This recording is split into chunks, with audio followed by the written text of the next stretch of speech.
So this whole season I've been mowing the Fescue with my Time Master, but a few of you asked me if I could use a 21-inch regular style mower on this, kind of what would it look like, and also what kind of stripes we could get out of it if we were using some sort of striping kit on here. So regular push mower, striping kit, I think I can do that. Let's do it today. I definitely have not had this mower out in a while. This is the striping kit right here. This is essentially just a roller you put sand in, and then it hooks right to this bracket system.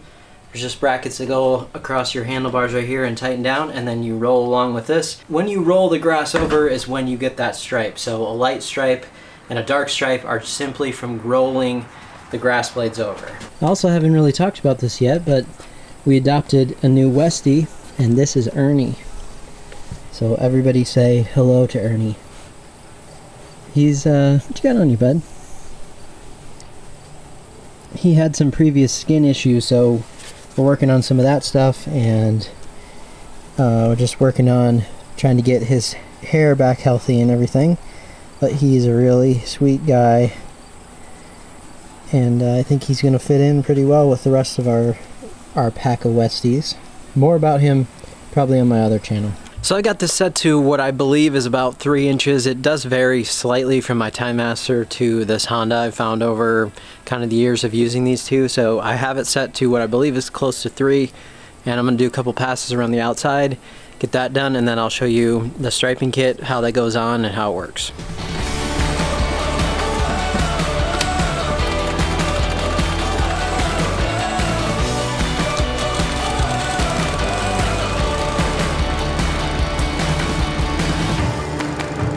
Brothers and sisters all don't want to stand up so tall. The world has never seen a thing like you.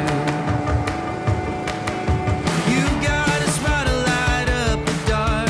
Send it out, let us feel your heart. Okay, so passes on the outside are done. So now just have to add this to this little hook.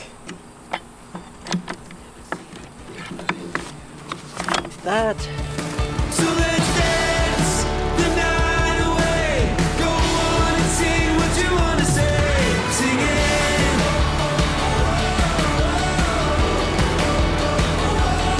So let's dance. Definitely some well-defined stripes. So the other thing people often ask is, how do I get a stripe around a tree so that it looks like it's going through the tree and you don't have circles around it? So right here I have a pass going this way, so I have a light colored stripe. Now what I don't want to do when I'm coming back around is I don't want to go into this stripe. So I want to leave that stripe alone. I want to come around the tree on the outside where I haven't gone through any stripes that I've already mowed. I'll come around that tree, I'll go back this way, and then eventually we will meet up over here on this side and it will all connect. It'll look as though the stripe goes right through the tree. So the main thing to think about is that whenever you have a stripe going this way, when you come up to an obstacle, just don't come back through it with your mower. Go around the other side. Don't go through anything that you've already mowed.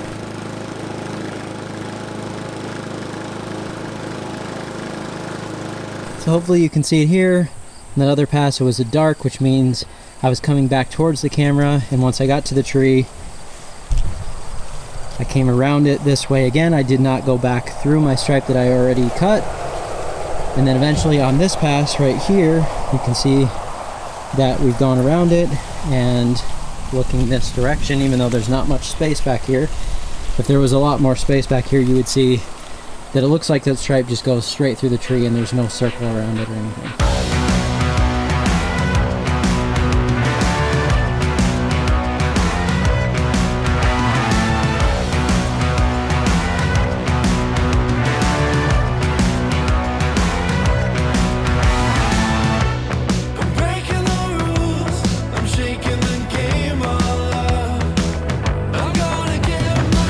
Now also, if you're ambitious or if you're like me and you just love to mow, you can either go over this next time in a different direction, you'll start to get some different patterns, or you can actually do a double cut. So today we could go diagonally across this or just cut it at a different angle and you get some checkerboards. Maybe I'll try to do something like that right now and give you a little different look at it.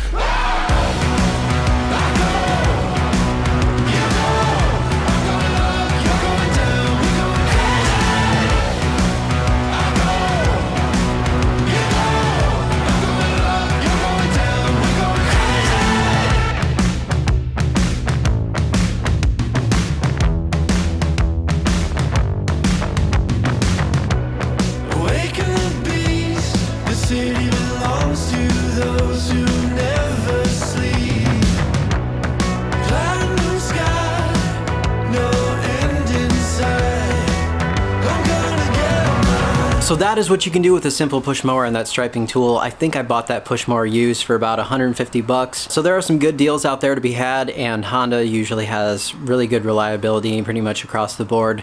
So I do still prefer my Time Master. I like the little bit wider cut. I just like the way that it cuts, but if you're going after just something that's gonna get the job done, gonna give you a nice look, give you a nice cut, that is a good machine for the money for sure. That is the HR 216, I believe it is. Also, the striping tool is made just outside of Milwaukee. I've gotten to know the designers of it over the past couple years, and they've allowed me to sell it directly on my store. They do the shipping, so it comes directly from the Midwest. So if you're interested in that tool, please definitely check it out. I always love supporting the Midwest companies and working with those guys. And also, we've had some stock issues this year in terms of kind of keeping up with everything across the board. You guys know how that's been going pretty much every industry, but we do have some more stock right now. So if you want to grab one of these before the end of the year, get some stripes put down for Halloween, or maybe you want to give it as a gift here with the holiday season coming up or something like that, definitely check that out. It's a good tool, works really well, it's easy to use, it doesn't add a lot of weight to the machine. And also, one of the things that I get asked the most is, can it be used on a battery powered mower? They're working on something right now, I think, for most of the battery powered mowers. The difference is the handlebars on the battery powered mowers usually have a little different design apparently, and they're not rounded like some of these other ones typically have been in the past. So they are working on that, but right now this fits any of the typical gas powered push mowers, the Hondas, the Toros, Craftsman, that type of thing. From what I know, as long as it has a round handlebar, it should work perfectly. Also, the other typical thing that's asked is, can you put your bag on while you're using this? And yes, absolutely, it was designed so the bag can still go on. So if you want to be bagging your lawn, you can still use this tool behind there as well. Hope you got some value out of that striping segment there. Let's go talk about a few other things going on. This right here was a patch job that I just had to do. Actually, there was some Poa triv in this section right here, and you could definitely tell a big difference. It was lime green, and so I had to do a kill off of that, and I made sure to go quite a bit more than was the actual spot. It was probably about like that. And then I just put some more fescue in there, and I've been watering that. I just raked out that dead stuff after it was gone.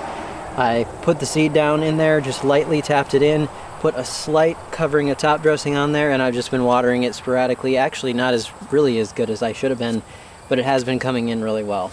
My mole friend has returned. I had a few grub issues back here, but I did take care of that with some grub killer weeks ago, but the mole or moles have been coming back through here. And I have a trap set here, but I haven't caught anything yet. They do a lot of damage in a short amount of time. They are an absolute pain in the you-know-what. But you just kind of have to keep going at it. You got to find where their tunnels are and where they're active. But a lot of times for me, they're not going in the same places. And I'll just find random new tunnels every single day. So I gotta find the master tunnel here at some point. I'm just gonna keep working because that's all I can do. Now, as you know, if you've been following along for a while, this section behind the fence is one that I do not irrigate. And this is Kentucky Bluegrass that is pretty much looking like midsummer dormancy right now. So if you wanna get a sense of how dry it is, just take a peek at this right now. It's pretty crispy, so I'm not gonna be doing too much traffic on this right at this moment. I can count on one hand the amount of times that it's rained this year of any significant amount, and it hasn't been much. The other thing that I've been waiting on is to take care of this creeping Charlie problem that I have going on again back here that has been creeping in like crazy this season. So I had this under control for about 2 years, and then now it's just become time that everything has moved from the neighbor's yard back into mine. Here is what we have going on all the way now to about that second fence post. That's how far it's moved. This year it's gotten a lot more aggressive because this grass back here I haven't been irrigating, so it's been just kind of dormant for a lot of the season. That's something I will be tackling here soon when the weather starts to cool down, but I'm not going to do it until that point. So hopefully in the next couple weeks. Coming up very soon, I'll have some updates on the seeding at the property. Also some different things that are going on here at my house that I'm gonna have to take care of. So stay tuned for all that. Thanks so much for watching. We'll see you next time.